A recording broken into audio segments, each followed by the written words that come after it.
بسم اللہ الرحمن الرحیم۔ اللہ کے نام سے شروع جو بہت مہربان اور نہایت رحم کرنے والا ہے۔ آج ہم سورہ علم نشرح کا ترجمہ اور تفسیر کریں گے۔ علم نشرح کیا، لم نشرح ہم نے کشادہ نہ کر دیا، لکا تمہارے لیے، صدر کا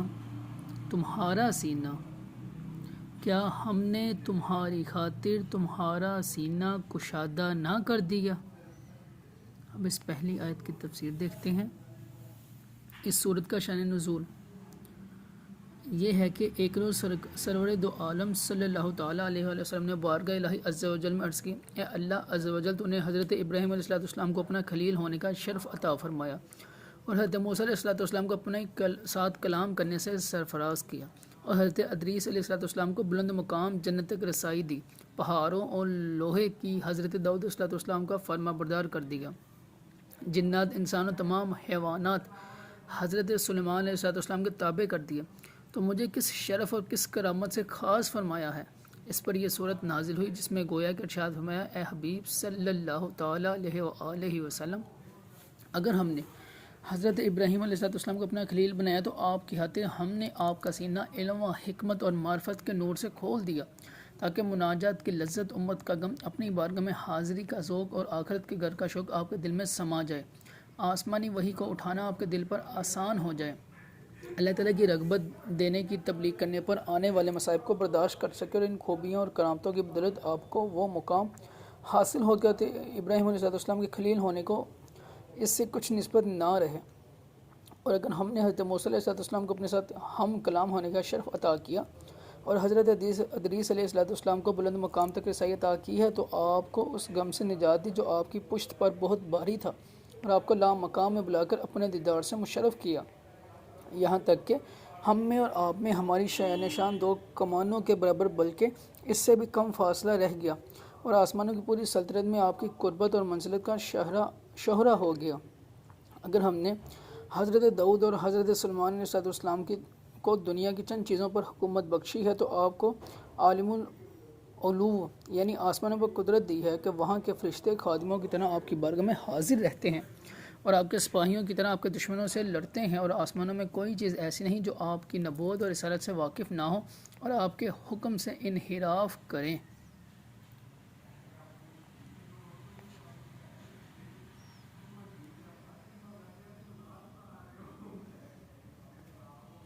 مفتی نعیم الدین مرادآبادی رحمۃ اللہ تعالیٰ علیہ اس آیت کی تفسیر میں لکھتے ہیں، یعنی اے حبیب صلی اللہ تعالیٰ علیہ وسلم، ہم نے آپ کی خاطر آپ کے سینہ اقدس کو ہدایت، معرفت، نصیحت، نبوت، علم و حکمت کے لیے کشادہ اور وسیع کر دیا، یہاں تک کہ عالم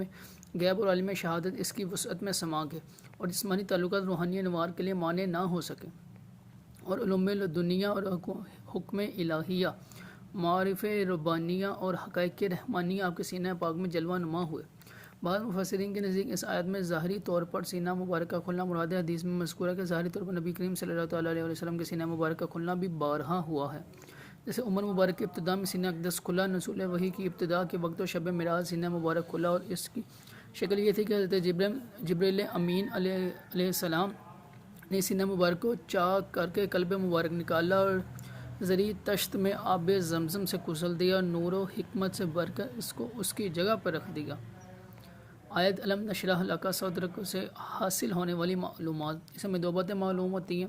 سب سے پہلی، دنیا کی حقارت اور آخرت کے کمال کے علم سے سینے کا کھل جانا اللہ تعالیٰ کی بہت بڑی نعمت ہے۔ ایک اور مقام پر اللہ تعالیٰ نے ارشاد فرمایا، سورہ انعام آیت نمبر 125 سے ترجمہ دیکھتے ہیں، اور جسے اللہ ہدایت دینا چاہتا ہے تو اس کا سینہ اسلام کے لیے کھولتا ہے، جسے گمراہ کرنا چاہتا ہے اس کا سینہ بہت ہی تنگ کر دیتا ہے، گویا کہ وہ زبردستی آسمان پر چڑھ رہا ہے۔ اور حضرت عبداللہ بن مسعود رضی اللہ تعالیٰ عنہ فرماتے ہیں، تاجدار رسالت صلی اللہ تعالیٰ علیہ وآلہ وسلم نے یہ آیت تلاوت فرمائی تو صحابہ کرام رضی اللہ تعالیٰ عنہم نے عرض کی، اسے کھولنے سے کیا مراد ہے؟ ارشاد فرمایا، اس سے مراد وہ نور ہے جو مومن کے دل میں ڈالا جاتا ہے جس سے اس کا دل کھل جاتا ہے۔ عرض کی گئی، کیا اس کی کوئی نشانی ہے جس سے اس کی پہچان ہو سکے؟ ارشاد فرمایا، ہاں، اس کی 3 علامتیں ہیں۔ سب سے پہلی، آخرت کی طرف رغبت، نمبر 2، دنیا سے نفرت، اور نمبر 3، موت سے پہلے آخرت کی تیاری۔ اور دوسری بات ہمیں یہ معلوم ہوتی ہے حضور اکرم صلی اللہ تعالیٰ علیہ وسلم اللہ تعالیٰ کے ایسے حبیب ہیں کہ اللہ تعالیٰ نے بن مانگے ان کا مقدس سینہ ہدایت اور معرفت کے لیے کھول کر انہیں یہ نعمت عطا کر دی۔ آگے آیت نمبر 2 اور 3 دیکھتے ہیں۔ وَوَضَعْنَا عَنْكَ وِزْرَكَ، وَوَضَعْنَا اور ہم نے اتار دیا، عَنْكَ تم سے، وِزْرَكَ تمہارا بوجھ، الَّذِي جس نے، انقض توڑی تھی، ظہرک تمہاری پیٹھ، اور ہم نے تمہارے اوپر سے تمہارا بوجھ اتار دیا جس نے تمہاری پیٹھ توڑی تھی۔ ان دو آیات کی تفسیر دیکھتے ہیں۔ وَوَضَعْنَا عَنْكَ وِزْرَكَ اور ہم نے تمہارے اوپر سے تمہارا بوجھ اتار دیا۔ اس بوجھ سے کیا مراد ہے؟ اس کے بارے میں مفسرین کا ایک قول یہ ہے کہ اس سے وہ غم مراد ہے جو حضور پنور صلی اللہ تعالیٰ علیہ وآلہ وسلم کو کفار کے ایمان نہ لانے کی وجہ سے رہتا تھا۔ دوسرا قول یہ ہے کہ اس بوجھ سے امت کے گناہوں کا غم مراد ہے جس میں آپ صلی اللہ تعالیٰ علیہ وآلہ وسلم کا قلب مبارک مشغول رہتا تھا۔ مراد یہ کہ حبیب صلی اللہ تعالیٰ علیہ وآلہ وسلم ہم نے آپ کو شفاعت قبول کیے جانے والا بنا کر غم کا وہ بوجھ دور کر دیا جس نے آپ کی پیٹھ توڑ دی تھی۔ کفار کے ایمان نہ لانے کی وجہ سے رسول اللہ صلی اللہ تعالیٰ علیہ وسلم کو کتنا غم ہوتا تھا، اس کا اندازہ اس آیت سے لگایا جا سکتا ہے جس میں اللہ تعالیٰ نے اپنے حبیب صلی اللہ تعالیٰ علیہ وآلہ وسلم سے ارشاد فرمایا۔ سورہ کہف آیت نمبر 6 ہے۔ ترجمہ دیکھتے ہیں۔ اگر وہ اس بات پر ایمان نہ لائیں تو ہو سکتا ہے کہ تم ان کے پیچھے غم کے مارے اپنی جان کو ختم کر دو، اور امت کے بارے میں آپ صلی اللہ تعالیٰ علیہ وآلہ وسلم کا کیا حال تھا، اس کا اندازہ اس آیت سے لگایا جا سکتا ہے۔ چنانچہ ارشاد باری تعالیٰ ہے سورہ توبہ آیت نمبر 128، بے شک تمہارے پاس تم میں سے وہ عظیم رسول تشریف لے ہیں جن پر تمہارے مشقت میں پڑھنا بہت بھاری گزرتا ہے، اور تمہاری بلائی کے نہایت چاہنے والے ہیں، مسلمانوں پر بہت مہربان رحمت فرمانے والے ہیں۔ اور اس حدیث سے بھی اس کا اندازہ لگایا جا سکتا ہے۔ چنانچہ عبداللہ بن عمر بن عاص رضی اللہ عنہما فرماتے ہیں کہ رسول کریم صلی اللہ تعالیٰ علیہ وسلم نے قرآن پاک میں سے حضرت ابراہیم علیہ السلام کی اس قول کی تلاوت فرمائی۔ سورہ ابراہیم آیت نمبر 36 ہے۔ ترجمہ دیکھتے ہیں۔ اے میرے رب، بے شک بتوں نے بہت سے لوگوں کو گمراہ کر دیا، تو جو میرے پیچھے چلے تو بے شک وہ میرا ہے، جو میری نافرمانی کرے تو بے شک تو بخشنے والا مہربان ہے۔ اور وہ آیت تلاوت فرمائی جس میں حضرت عیسیٰ علیہ السلام کا یہ قول ہے۔ سورہ المائدہ آیت نمبر 118 ہے۔ ترجمہ دیکھتے ہیں۔ اگر تو انہیں عذاب دے تو وہ تیرے بندے ہیں، اور اگر تو انہیں بخش دے تو بے شک تو ہی غلبے والا حکمت والا ہے۔ تو حضور پر نور صلی اللہ تعالیٰ علیہ وسلم پر گریہ طاری ہو گیا اور اپنے دست اقدس اٹھا کر دعا کی، اے اللہ میری امت میری امت۔ اللہ تعالیٰ نے جبرائیل سے فرمایا، اے جبرائیل میرے حبیب صلی اللہ تعالیٰ علیہ وسلم کی بارگاہ میں جاؤ، تمہارا رب خوب جانتا ہے، مگر ان سے پوچھو کہ انہیں کیا چیز رلا رہی ہے۔ تو جبرائیل علیہ السلام حضور اکرم صلی اللہ تعالیٰ علیہ وسلم کی بارگاہ میں حاضر ہوئے اور پوچھا، تو انہیں رسول اللہ صلی اللہ تعالیٰ علیہ وسلم نے اپنی عرض معروض کی خبر دی۔ اللہ تعالیٰ نے حضرت جبرائیل سے فرمایا، تم میرے حبیب صلی اللہ تعالیٰ علیہ وآلہ وسلم کے پاس جاؤ اور ان سے کہو کہ اِنَّا سَنُرْضِيكَ فِي أُمَّتِكَ وَلَا نَسُوكَ، ہم آپ کی امت کی بخشش کے معاملے ہم آپ کو راضی کر دیں گے، آپ کو غمگین نہ کریں گے۔ اعلیٰ حضرت امام احمد رضا خان رحمۃ اللہ علیہ فرماتے ہیں، جانے بردار، تو نے کبھی سنا ہے کہ جس کو تجھ سے الفت صادقہ ہے وہ تیری اچھی بات سن کر چیب جبی یعنی ناراض اور اس کی محو یعنی ختم کرنے کی فکر میں رہے؟ پھر محبوب بھی کیسا جانے ایمان و کانے احسان، جس کے جمال جہاں آرا کا نظیر کہیں نہ ملے گا، اور خامہ قدرت یعنی تقدیر کے قلم نے اس کی تصویر بنا کر ہاتھ کھینچ لیا کہ پھر کبھی ایسا نہ لکھے گا۔ کیسا محبوب جسے اس کے مالک نے تمام جہان کے لیے رحمت بھیجا، کیسا محبوب جس نے اپنے تن پر ایک عالم کا بارہ اٹھا لیا، کیسا محبوب جس نے تمہارے غموں میں دن کا کھانا رات کا سونا ترک کر دیا، تم رات دن اس کی نافرمانیاں میں منہمک اور لہو و لاو میں مشغول ہو، اور وہ تمہاری بخشش کے لیے شب و روز گریہ و ملول ہے۔ شب کے اللہ جل جلالہ نے آسائش کے لیے بنائی، اپنے تسکین بخش پردے چھوڑے ہوئے موقوف ہیں، صبح قریب ہے، ٹھنڈی نسیموں کا پنکھا ہو رہا ہے، ہر ایک قاضی اس وقت آرام کی طرف جھکتا ہے، بادشاہ اپنے گرم بستروں نرم تکیوں میں مست خواب ناز ہیں، اور جو محتاج بے نوا ہے اس کے بھی پاؤں 2 گز کی کملی چادر میں دراز۔ ایسے سہانے وقت ٹھنڈے زمانے میں وہ معصوم بے گناہ پاک دامہ عصمت پناہ اپنی راحت و سائش کو چھوڑ خواب آرام سے منہ موڑ جبین نیاز آستانہ عزت پر رکھے ہیں کہ الہی میری امت سے آکار ہے درگزر فرما، ان کے تمام جسموں کو آتش دوزخ سے بچا۔ جب وہ جانے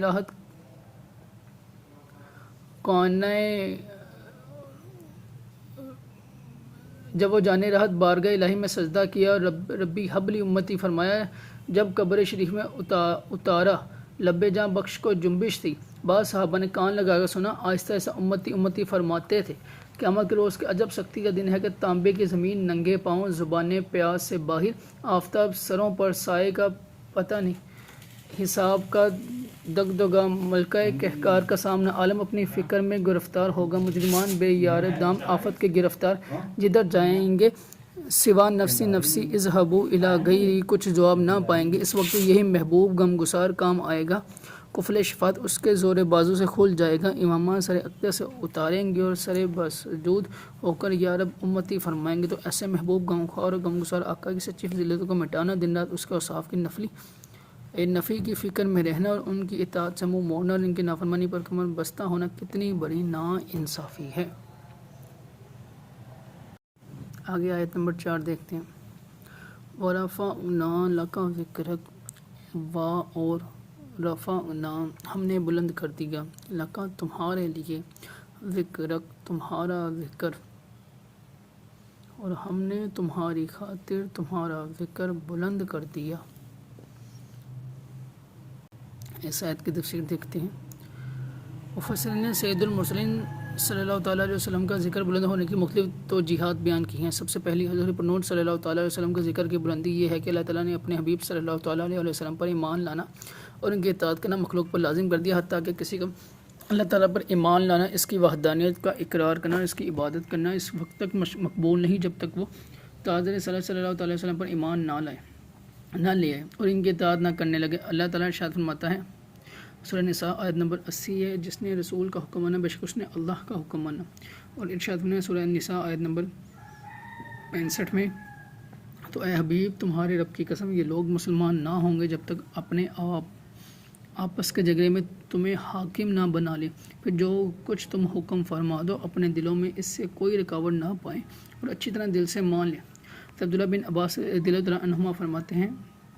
اگر کوئی اللہ تعالیٰ کی عبادت کرے یا ہر بات میں اس کی تصدیق کرے اور سرور عالم صلی اللہ تعالیٰ علیہ وسلم کی رسالت کی گواہی نہ دے تو یہ سب بیکار ہے اور وہ کافر ہی رہے گا۔ حضور اقدس صلی اللہ تعالیٰ علیہ وسلم کے ذکر کی بلندی یہ ہے کہ اللہ تعالیٰ کے ذکر کے ساتھ آپ صلی اللہ تعالیٰ علیہ وسلم کا ذکر کیا جاتا ہے، اور اللہ تعالیٰ نے اذان میں، اقامت میں، نماز میں، تشہد میں، خطبے میں اور کثیر مقامات میں اپنے ذکر کے ساتھ اپنے حبیب کا بھی ذکر کیا ہے۔ اور حضرت ابو سعید خدری رضی اللہ عنہ سے روایت ہے، سرکار دو عالم صلی اللہ تعالیٰ علیہ وسلم نے حضرت جبرائیل علیہ السلام سے اس آیت کے بارے میں دریافت فرمایا تو انہوں نے عرض کی، اللہ تعالیٰ فرماتا ہے آپ کے ذکر کی بلندی یہ ہے کہ جب میرا ذکر کیا جائے تو میرے ساتھ آپ کا بھی ذکر کیا جائے۔ اور حضرت قتادہ رضی اللہ عنہ فرماتے ہیں کہ اللہ تعالیٰ نے آپ کا ذکر دنیا و آخرت میں بلند کیا۔ ہر خطیب، ہر تشہد پڑھنے والا اشہد اللہ الہ الا اللہ کے ساتھ اشہد ان محمد رسول اللہ پکارتا ہے۔ اور رسول کریم صلی اللہ تعالیٰ علیہ وسلم کے ذکر کی بلندی یہ ہے کہ اللہ تعالیٰ نے اپنے نام کی طرف ان کے نام کی نسبت کی ہے، نبوت اور رسالت کے وصف کے ساتھ آپ صلی اللہ تعالیٰ علیہ وسلم کا ذکر کیا، جبکہ آپ صلی اللہ تعالیٰ علیہ وسلم کے علاوہ دیگر انبیاء اکرام علیہ السلام کا ذکر ان کے اسماء کے ساتھ کیا ہے۔ نمبر 4، سرکار دو عالم صلی اللہ تعالیٰ علیہ وسلم کے ذکر کی بلندی یہ ہے کہ اللہ تعالیٰ نے انبیاء اکرام علیہ السلام سے آپ صلی اللہ تعالیٰ علیہ وسلم پر ایمان لانے کا عہد لیا۔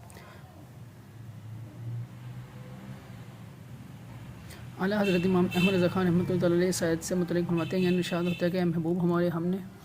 تمہارے لیے تمہارا ذکر بلند کیا، جہاں ہماری یاد ہوگی تمہارا بھی چرچا ہوگا اور ایمان بھی تمہاری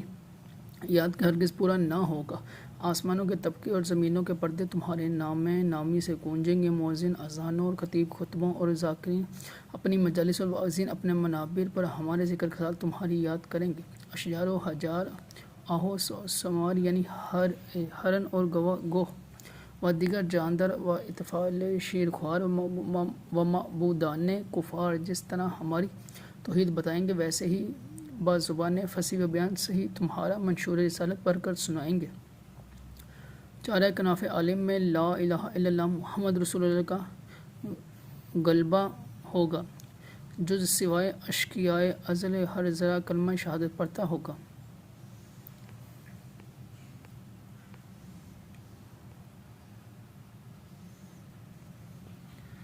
یہاں تک تھی ہماری سورہ الم نشرح کی پہلی 4 آیات اور ان کا ترجمہ تفسیر، باقی ہم انشاءاللہ کل کی کلاس میں کریں۔